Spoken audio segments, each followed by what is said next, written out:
Hello, I'm Hannah, and this is Hannah's Books. I'm happy to be back to BookTube after a bit of an adventure last week. More about that in an upcoming video. But for today, I want to celebrate Tag Tuesday by answering the wonderful Victorian Literature Journey Tag put together in celebration of Victober by Ros of Scally-Dandling About the Books and her daughter Tilly at the channel Tilly's Shelf. The two of them were inspired by the lovely Shakespeare Journey Tag created by Kelly, Jason, and Nicole, the host of Shaketember. Please excuse my wet hair. Periodically, I think about doing a Get Ready With Me video where you can watch the longest part of my morning routine, which is waiting for my hair to dry. But let's get straight to the questions. Number 1, what was your first experience reading Victorian literature?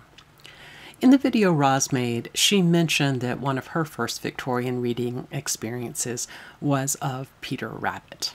That was certainly true for me too. Mrs. Tiggywinkle was actually my favorite.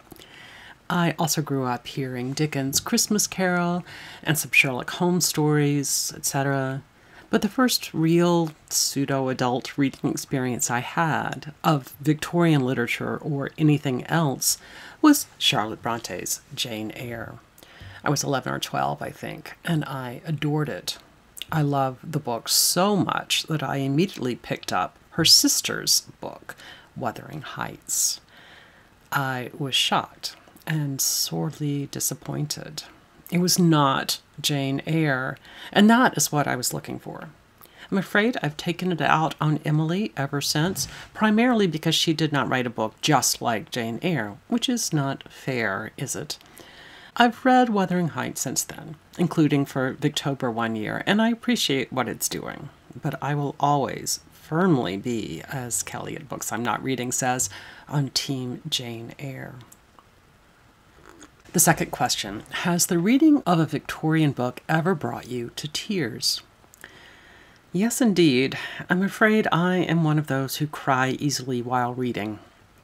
A few of you other criers have talked about the heartbreaking scene early in Jane Eyre when Jane's friend dies. But I cried at a different moment, when Jane is first at Lowood School and Mr. Brocklehurst orders her to stand on a stool as punishment, while he tells the rest of the students that she is a liar and forbids them from talking to her. I think I cry more easily when I see injustice and isolation happening than I do when I see terribly sad things happening. And this is just one example of that. This is a book full of moments of personal injustices and isolations.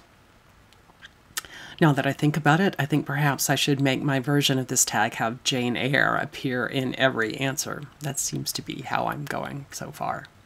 Question 3. Are there any people who played a significant role in your Victorian literature journey? I'll name a couple of people.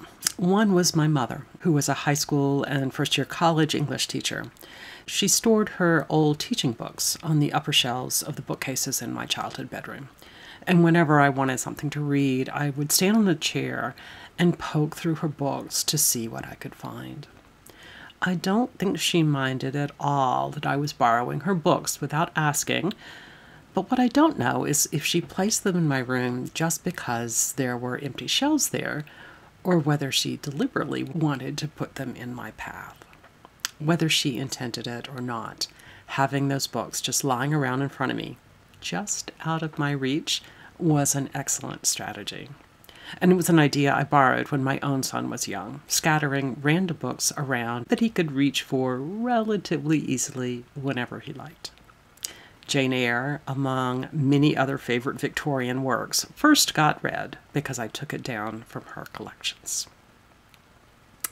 The second person I'll mention who played a significant role in my awareness of Victorian literature was Katie at Books and Things. Growing up in the U.S. among readers, but not among literary scholars, I was familiar with a lot of very well-known Victorian literature, from Great Expectations to Middlemarch, from Vanity Fair to Tess of the D'Urbervilles. But I didn't see the people around me reading authors like Elizabeth Gaskell or George Gissing, much less writers like Geraldine Dewsbury, Harriet Martineau, Margaret Oliphant, Dinah Craig, etc. Those are all authors I learned about from Katie. And this Victober, I have works by Amy Levy and Amy Dilwyn on my TBR, 2 more Victorian authors I first learned about from Katie. Thank you. The 4th question. Do you have a favorite film or TV adaptation of a Victorian book? What about one you'd like to see made? Well, one of my very favorites is the version of Jane Eyre filmed in 2006 with Ruth Wilson and Toby Stephens. In fact, I liked the 2 of them in that adaptation so much that I searched out everything else I could find them in. Toby Stephens was also in The Tenant of Wildfell Hall, along with Tara Fitzgerald and Rupert Grave. That adaptation was released in 1996. Although I had not read Anne Bronte's novel yet when I saw that adaptation, I really loved it. I still haven't read Anne Bronte's novel, but it is the next book on my list, one I think I'm going to start this evening. And I hope to watch that 1996 film after I finish the novel, if I can find it online somewhere. Have any of you seen it? Question 5. Which character in Victorian literature most resembles you, or do you identify with most? Many of you who have answered have talked about how you first identified with Jane Eyre, but now look back on that as sort of, well, a choice made by a young person. I identified with Jane so much that I think she was not just someone I saw as like me, but as someone who helped shape me in some of the same ways that Antigone did a couple of years later. Both Jane and Antigone are plain and quiet in some ways, fierce and independent in other ways, and unwaveringly committed to doing what they personally think is right in the world. Both women also have a traditional streak, personality-wise, not necessarily politically, that I recognize in myself.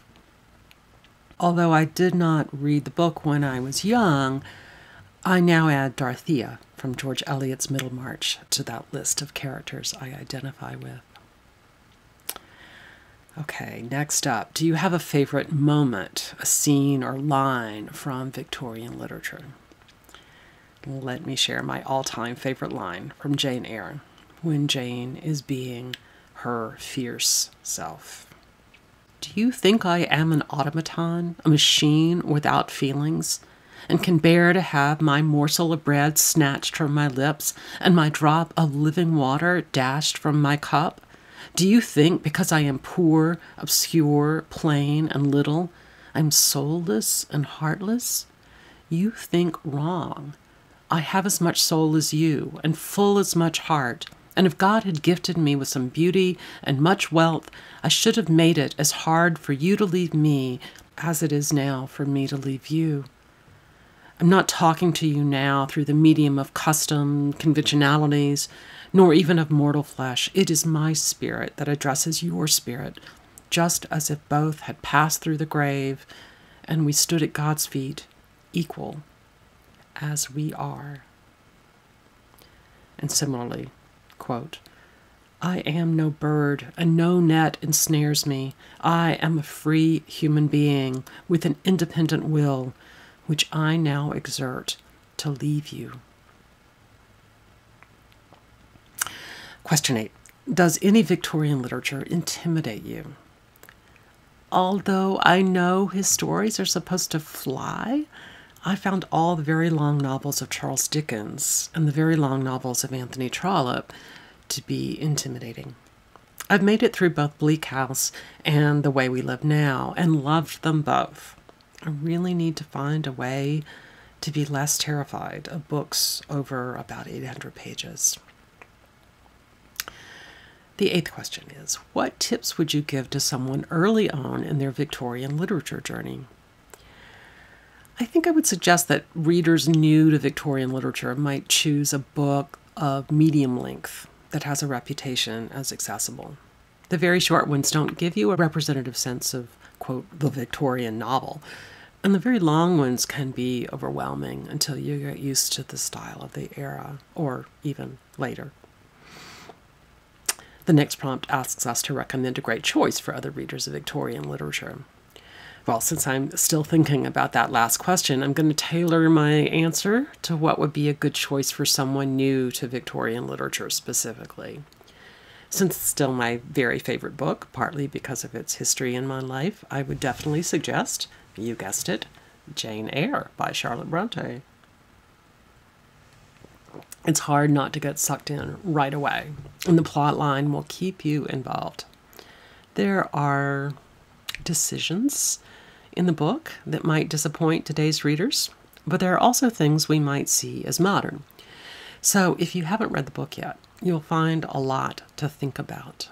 It seems to me that being quite clear that a book is different from what might be written today is a really useful thing as you begin to get to know the literature of a different period. Jane Eyre also has a fair number of classic Victorian tropes or styles that you'll see in other novels of the time as you go along in your Victorian literature journey. Another book I think hits in a very similar way, Great Expectations by Charles Dickens. Like Jane Eyre, it's another mid-length book with a wide array of classic Victorian tropes and styles, bits of romance, of Gothic, of contact between people of different classes and educational backgrounds, etc. Okay, I think I managed to at least mention Jane Eyre in almost all of the answers. Maybe not quite all. The final prompt is to tag people. I will tag David Novak, Heather Gregg, Steve Donahue. I also want to tag any regular commenters without channels who might like to participate. I encourage you to answer here or in the comment section of other booktubers' version of this tag. Well, that will do it for today. Thank you so much, Ros and Tilly, for creating this tag. And thanks to all of you for being patient with me this past week when I was in a situation without reliable internet. I'll be back a lot more regularly now, I hope. And see you all soon here on Hannah's Books. Cheers!